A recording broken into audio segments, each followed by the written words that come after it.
and profit opportunities. I mean, I know there is a different class of product, there is a different nomenclature of application, but is there anything that we are missing out in terms of additional revenue opportunities selling Windows and Office and the likes of those? How do we make additional money selling those products? Maybe I could just highlight one small thing here. Two other one, but Take the mic and highlight. so I think since couple of quarters and practically a year and a half back, you guys were already running a program for Get Genuine Benefits, GGS or something like that.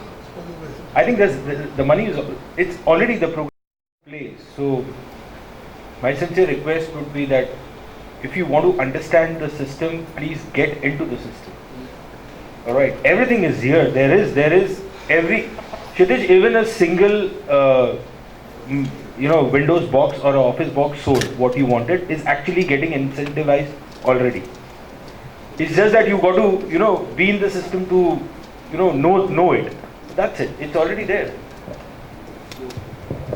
It's the same thing which Deepak is saying, but I'll put it the other way. Maybe it's a failure from our side to communicate this to the channel community more effectively.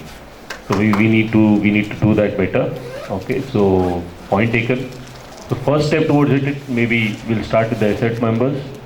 Okay, if you have some common ID, email ID or something, we'll ensure that everything related to channel communication, whether it is programs or any such input, we'll mark it to those common IDs. So it reaches at least the ASIRT members on priority. But to the other members also, the entire channel community will figure out a way on how to ensure that this reaches the channel. I think that's a failure, if you guys were not aware, because these programs already exist. So if you're not aware, that's a failure from our side on the communication push. So we'll get that corrected. So if you have that common ID, that would really help. We'll put that in place for you. You are still not answering the question that I asked, which is what are the additional revenue? I mean, it's my job to grill people, so I'm going to do that very well. Like Satish does his job very well. So I need to understand what are the additional revenue. What are the additional revenue and profit opportunities besides selling the product? Okay. Satish won't come heavily on you. That's a big thing. Okay, that's a big thing. But like we said, we are moving. Not just being a software company, we are getting into the devices in the services company. Okay. So what was happening till now? People who are selling Microsoft were still not getting benefit of the Microsoft.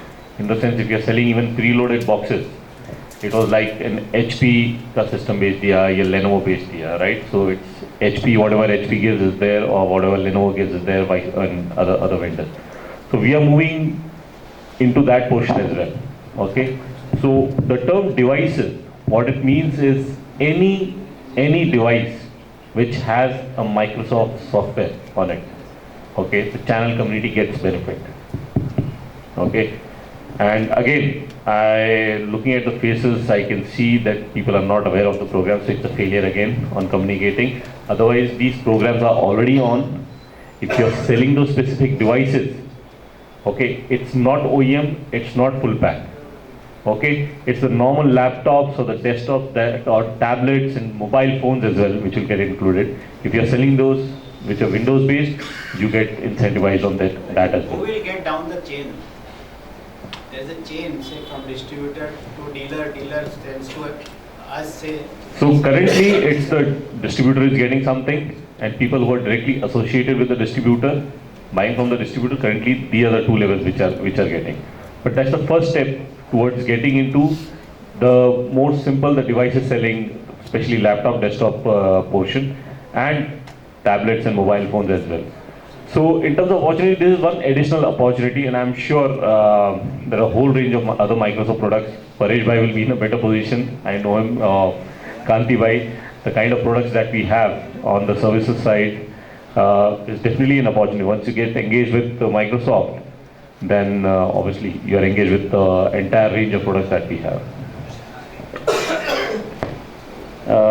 Thank you, Manish and Satish, for that. Now, one question which is slightly dicey, but I think Satish, you can possibly answer it. Do you think the taxation on software in this country is by any chance senile or sensible? Switch off the camera. No, leave the camera on. It will not be shared. That's a promise. It will not be shared.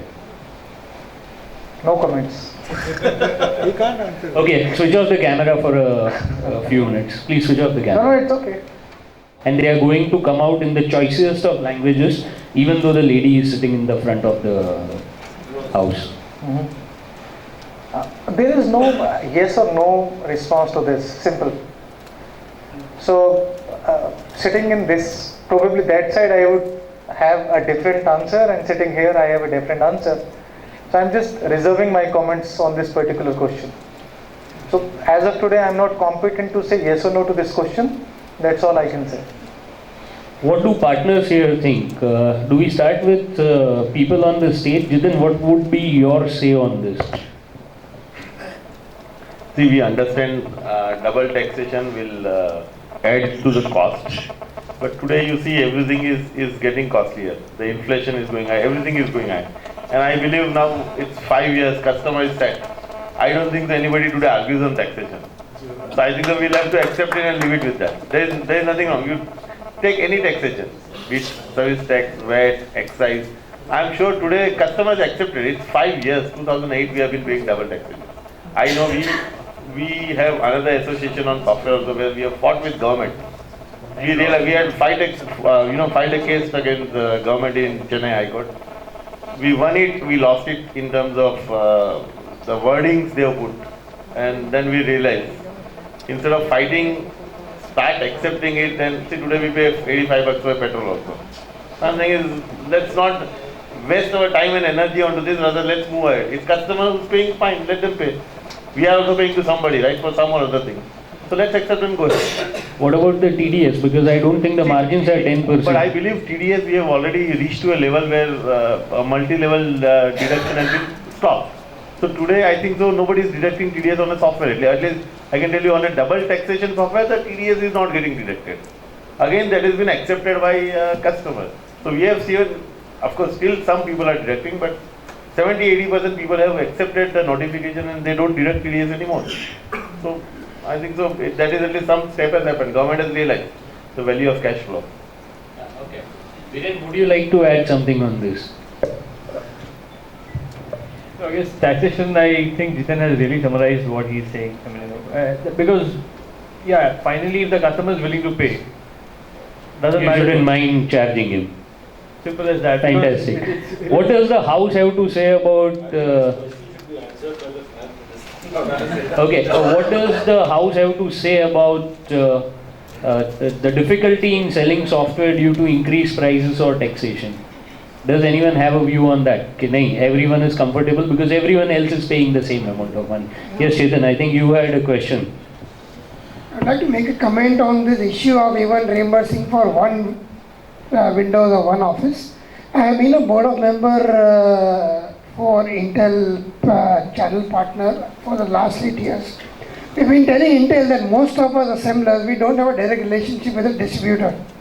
And most of your big partners who buy in numbers, they can't even sell one PC to the end customer. We're not getting incentivized on every one box.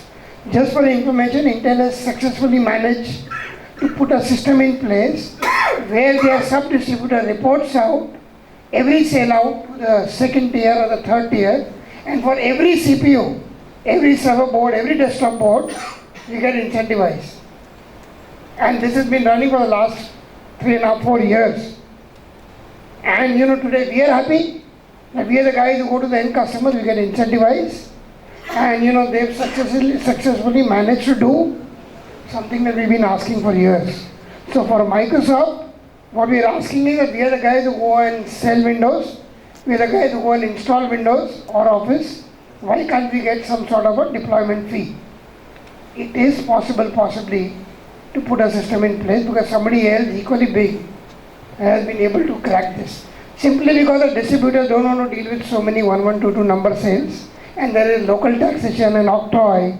so many reasons why, we will not buy direct from the district. But I think you should look at thinking out of the box. I would like to add one small thing over here, what Chinmay said is right. See, I agree that the revenues which we make on services of the on the product or on the software sales is definitely good. But the revenue on the product itself is honestly not motivating enough to sell numbers.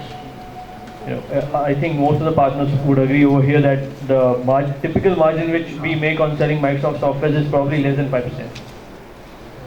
And in that, again, there is a credit issue which we have to bear. So there, if Microsoft can do something to, bring up the whole platform itself in terms of having the margins better, backends better. So like I told you, we already have, like I mentioned earlier, we already have some program in place. Maybe the slash that you're also mentioning, maybe it should not start from 30. Why not 1? Right? It's something that's a feedback which I take, and we'll see how to address that. Every seller the sub-estimates, he reports out to you, and you directly credit the. So we have moved out of your money being in the hands of sub-distributor reporting. Your money is in your hand. You report, you fill up the form, whatever that claim form or details are, you report, you get the money. So you don't have to depend on somebody reporting. You buying from them, and hence you getting. You report your purchase and you get the money. Right, so that's a very interesting thing. We'll hope your communication is better. Incidentally, just to share with you, there is a scheme ending on 30th September. I have received the email yesterday and none before this. 27th September. So 27th doesn't September. end on month end. It doesn't end on 30th or 31st. Manish, you need to take this that I Point haven't taken got very it. seriously. Point really seriously taken, because I don't see any head nodding. Scheme hai. So that's a serious. Okay, this is there is something very interesting that you guys would remember. The first meeting of ASIRT, we had discussed something called UCA, Unfair Competition Act of US. Right, Prashant Girab. Prashant Menon is assistant editor or editor of DQ, and he had written an article in DQ Week regarding UCA, and I think Prashant, you should take 2 minutes to explain to us or to tell us what are the benefits or disadvantages to us before I throw the same question at the.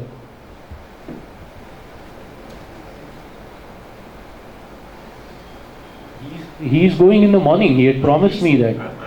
Acha, you are. Oh yes. Okay. Manish has to catch an 11 o'clock flight. No, 2 o'clock flight. So 11 baje you have to reach the airport.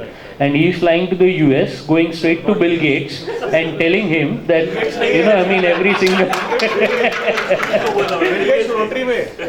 Sorry? This is in Rotary. Acha, okay. So we'll look forward to you following up with that. One last request on behalf of ASIRT and the entire channel community to you guys is, please make us available with all the products you guys have, which is available to an LFR also. There's a huge basket of products. You are in a hurry, it's okay, but this is a sincere request. Like the upgrade packs and so on. Oh, so there is no exclusive product for any partner in Microsoft. So again, communication problem. Yes. So ऐसा कुछ नहीं कि Microsoft ठीक है, right?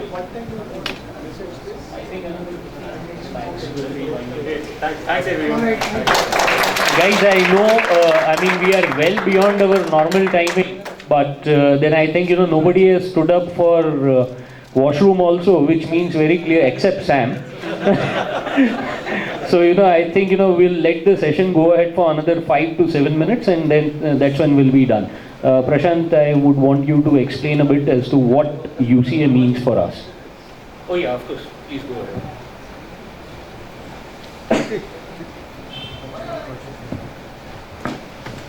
Good evening, everybody.